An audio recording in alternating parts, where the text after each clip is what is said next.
എല്ലാവർക്കും രാമായണ മഹാത്മ്യത്തിന്റെ ഒന്നാമത്തെ എപ്പിസോഡിലേക്ക് സ്വാഗതം. അധ്യാത്മ രാമായണത്തിലെ പ്രഥമ കാണ്ഡമാണ് ബാലകാണ്ഡം. ഇഷ്ടദേവതാവന്ദനം, രാമായണ മഹാത്മ്യം, ഉമാമഹേശ്വര സംവാദം, ഹനുമാന് തത്വോപദേശം, ശിവൻ രാമായണ കഥ പറയുന്നു, പുത്രലാഭാലോചന, പുത്രകാമേഷ്ടി, ശ്രീരാമ അവതാരം, കൗസല്യസ്തുതി, ബാല്യവും കൗമാരവും, വിശ്വാമിത്രന്റെ യാഗരക്ഷ, താടകാവധം, അഹല്യാമോക്ഷം, അഹല്യാസ്തുതി, സീതാ സ്വയംവരം, പരശുരാമ ഗർഭഭംഗം എന്നിവയാണ് ബാലകാണ്ഡത്തിലെ പ്രമേയങ്ങൾ. ശിവൻ പാർവതിക്ക് വിവരിച്ചു കൊടുത്ത രാമായണ കഥ കിളിയെക്കൊണ്ട് പാടിക്കുന്ന രീതിയിലാണ് എഴുത്തച്ഛൻ അധ്യാത്മ രാമായണം കിളിപ്പാട്ട് രചിച്ചിരിക്കുന്നത്. ഓരോ കാണ്ഡാരംഭത്തിലും കവി കിളിയെ കഥ പറയാൻ സാദരം ക്ഷണിക്കുന്നു. എന്നാൽ ബാലകാണ്ഡത്തിൽ പ്രാരംഭമായി ഇഷ്ടദേവതാ വന്ദനത്തോടെയാണ് കാവ്യാരംഭം. തുടർന്ന് പൈങ്കിളിയോട് കഥ പറയാൻ കവി അഭ്യർത്ഥിക്കുന്നു. അധ്യാത്മ രാമായണം മൂലകൃതിയിലെ ബാലകാണ്ഡത്തിൽ 8 സ്വർഗങ്ങളും ആകെ 451 ശ്ലോകങ്ങളുമുണ്ട്. ഇഷ്ടദേവതാ വന്ദനത്തോടുകൂടി ആരംഭിക്കുന്നു രാമായണം. അതിനുശേഷം രാമായണ മഹാത്മ്യം.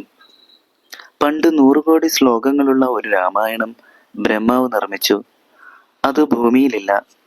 രാമനാമം ജപിച്ച ഒരു കാട്ടാളൻ മഹർഷി ശ്രേഷ്ഠനായത് കണ്ട ബ്രഹ്മാവ് ഭൂമിയിലുള്ളവർക്ക് മോക്ഷം കിട്ടുന്നതിന് സഹായകമാം വിധം ഒരു രാമായണം രചിക്കാൻ ആ മഹർഷിയോട് ആവശ്യപ്പെട്ടു. ആ മഹർഷിയാണ് വാൽമീകി മഹർഷി. വീണാപാണിനിയായ നാരദൻ വാൽമീകി മഹർഷിക്ക് രാമായണം ഉപദേശിച്ചു കൊടുത്തു. തുടർന്ന് വാഗ്ദേവതയായ സരസ്വതി വാൽമീകിയുടെ നാവിൽ പ്രവേശിച്ചു. ശ്രീരാമായണം പുരാ വിരഞ്ച വിരചിതം, 100 കോടി ഗ്രന്ഥമുണ്ടില്ലതു ഭൂമി തന്നിൽ, രാമനാമത്തെ ജപിച്ചൊരു കാട്ടാളൻ മുന്നം, മാമുനി പ്രവരനായി വന്നതു കണ്ടു ദാത, ഭൂമിയിലുള്ള ജന്തുക്കൾക്ക് മോക്ഷാർത്ഥമിനി ശ്രീ മഹാരാമായണം ചമയ്ക്കെന്നരുൾ ചെയ്തു. വീണാപാണിയും ഉപദേശിച്ചു രാമായണം, വാണിയും വാൽമീകി തന്നാവിന്മേൽ വീണീടിനാൾ. രാമായണ കഥ ആരംഭിക്കുന്നത് ശ്രീ പരമേശ്വരൻ ശ്രീ പാർവതി ദേവിക്ക് രാമായണ കഥ ഉപദേശിച്ചു കൊടുക്കുന്നതായിട്ടാണ്. പാർവതി ദേവി ശ്രീ പരമേശ്വരനെ സമീപിച്ച് പരമേശ്വരനോട് പറയുകയാണ്: സർവാത്മാവും സർവലോകവാസനും സർവേശ്വരനും മംഗളപ്രദനും മഹേശ്വരനും ശരണം പ്രാപിച്ചവരിൽ പ്രിയമുള്ളവനും സർവദേവന്മാരുടെ നാഥനുമായ ഭഗവാനെ, ഭക്തജനങ്ങളുടെ ഭക്തിയും വിശ്വാസവും പരിചരണവും കൊണ്ട് സന്തുഷ്ടരായ മഹാനുഭാവന്മാർ വളരെ രഹസ്യമായ കാര്യങ്ങൾ പോലും ഭക്തർക്ക് ഉപദേശിച്ചു കൊടുക്കുമെന്ന് ഞാൻ കേട്ടിട്ടുണ്ട്. അതിനാൽ ആകാംക്ഷാപരവശയായ ഞാൻ ഒരു കാര്യം അങ്ങയോട് ചോദിക്കുന്നു. എന്നോട് കാരുണ്യമുണ്ടെങ്കിൽ ഇപ്പോൾ ശ്രീരാമദേവന്റെ തത്വം എനിക്ക് ഉപദേശിച്ചു തരണം. വിജ്ഞാനം, ജ്ഞാനം, വൈരാഗ്യം, ഭക്തിലക്ഷണം, സാഖ്യയോഗാദികൾ തുടങ്ങിയ പലതരം തത്വങ്ങൾ, ക്ഷേത്രോപവാസം, യാഗാദി കർമ്മങ്ങൾ, തീർത്ഥസ്നാനം, ദാനധർമ്മങ്ങൾ എന്നിവയുടെ ഫലം, വർണ്ണധർമ്മങ്ങൾ, ആശ്രമധർമ്മങ്ങൾ എന്നിവയെല്ലാം അങ്ങ് എനിക്ക് ഉപദേശിച്ചു തന്നിട്ടുണ്ട്. അതെല്ലാം വളരെയധികം സന്തോഷം എനിക്ക് നൽകിയിട്ടുമുണ്ട്.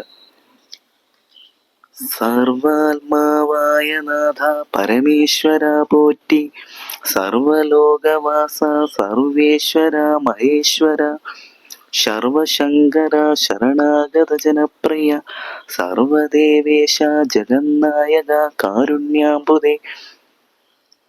പാർവതി ദേവി ശ്രീ പരമേശ്വരനോട് അപേക്ഷിച്ച പ്രകാരം ഭഗവാൻ ശ്രീ പരമേശ്വരൻ ശ്രീരാമന്റെ കഥ പാർവതി ദേവിക്ക് പറഞ്ഞു കൊടുക്കുകയാണ്. ശ്രീരാമൻ പരമാത്മാവാണ്, പരമാനന്ദമൂർത്തിയും പ്രകൃതിക്ക് ആശ്രയമായ പുരുഷനും പരനും ഏകനും പുരുഷോത്തമനും പ്രകാശസ്വരൂപനും നാശരഹിതനും ആദിനാഥനും വലിയ കാരുണ്യമൂർത്തിയും പരമനും പരബ്രഹ്മവും ലോകത്തിന്റെ ഉത്ഭവം സ്ഥിതി പ്രളയം എന്നിവയുടെ കർത്താവും ഭഗവാനും ബ്രഹ്മ വിഷ്ണു മഹേശ്വരൻ എന്നീ മൂർത്തി രൂപമുള്ളവനും അദ്വയനും എല്ലാറ്റിലും ആദികാരണനായിരിക്കുന്നവനും ജനനമില്ലാത്തവനും നാശമില്ലാത്തവനും ആത്മരാമനും ജ്ഞാനസ്വരൂപനും സച്ചിന്മയനും പൂർണ്ണനുമായ ശ്രീരാമനെ വെറും മനുഷ്യനെന്ന് കരുതുന്നവർ അജ്ഞാനികളത്രേ. അവരുടെ മനസ്സ് മായയാൽ മൂടപ്പെട്ടിരിക്കുന്നു. സീതാരാമന്മാരും ഹനുമാനും തമ്മിലുണ്ടായ മോക്ഷദായകമായ കഥ പറഞ്ഞു കൊടുക്കുകയാണ് പിന്നീട് ശ്രീ മഹാദേവൻ ശ്രീ പരമേശ്വരിക്ക്. സർവേശ്വരൻ ദശരഥപുത്രനായ ശ്രീരാമനായി അയോധ്യയിൽ അവതരിച്ചു. നരഭോജികളായ രാക്ഷസരെ കൊല്ലുന്നതിന് വേണ്ടി കാട്ടിലേക്ക് പോയി. വഴിയിൽ വെച്ച് കോപത്തോടെ പാഞ്ഞെടുത്ത ദുഷ്ടയായ താടകയെ കൊന്നു. അനന്തരം സിദ്ധാശ്രമത്തിലെത്തി യാഗരക്ഷ ചെയ്തതിനു ശേഷം വിശ്വാമിത്രനോടൊപ്പം മിഥിലയിലേക്ക് പോകുന്ന വഴി ഗൗതമ പത്നിയായ അഹല്യയ്ക്ക് ശാപമോക്ഷം നൽകി. തന്റെ പാദപങ്കജം തൊഴുത അഹല്യെ അനുഗ്രഹിച്ചിട്ട് വിശ്വാമിത്രനോടൊപ്പം മിഥിലാപുരിയിലെത്തി. ശൈവജാപം മുറിച്ച് സീതയെ പാണിഗ്രഹണം ചെയ്തു. അയോധ്യയ്ക്ക് മടങ്ങുന്ന വഴി കുറുകെ നിന്ന് തടുത്ത പരശുരാമന്റെ അഹങ്കാരം ശ്രീരാമൻ നശിപ്പിച്ചു. 12 വർഷം രാമനും സീതയും അയോധ്യയിൽ താമസിച്ചു. ദശരഥൻ ശ്രീരാമ അഭിഷേകത്തിന് എല്ലാം ഒരുക്കിയെങ്കിലും കൈകേയി അത് തടഞ്ഞു. അതിനാൽ സഹോദരനായ ലക്ഷ്മണനോടൊന്നിച്ച് ചിത്രകൂട പർവ്വത്തിൽ വസിക്കുമ്പോൾ ദശരഥ മഹാരാജാവിന്റെ ചരമവാർത്ത അറിഞ്ഞു. വളരെ ദുഃഖത്തോടെ പിതാവിന്റെ ഉദകക്രിയകൾ നടത്തിയതിനു ശേഷം രാജ്യം ഭരിക്കാൻ ഭക്തനായ ഭരതനെ നിയോഗിച്ചു. ദണ്ഡകാരണ്യത്തിലെത്തിയ കാലത്ത് വിരാതനെ വധിച്ചു. അനന്തരം അഗസ്ത്യാശ്രമത്തിലെത്തി. പണ്ഡിതരായ മുനിമാരുടെ ആഗ്രഹമനുസരിച്ച് രാക്ഷസവർഗത്തെ മുഴുവൻ നശിപ്പിക്കാമെന്ന് അദ്ദേഹം സത്യം ചെയ്തു. പിന്നീട് പഞ്ചവടിയിലെത്തി താമസിക്കുന്ന കാലത്ത് രാവണ സഹോദരിയായ ശൂർപ്പണഖ കാമപരവശിയായി വന്നെത്തി. ലക്ഷ്മണൻ അവളുടെ മൂക്ക് മുറിച്ചു വിട്ടു. അതറിഞ്ഞ കോപിഷ്ഠനായ ഖരൻ 14,000 പടയോടും കൂടി യുദ്ധത്തിനെത്തി. 3.25 നാഴിക കൊണ്ട് ശ്രീരാമൻ അവരെ കൊന്നു. പിന്നീട് ശൂർപ്പണഖ രാവണന്റെ അടുത്തെത്തി വിവരമെല്ലാം പറഞ്ഞു.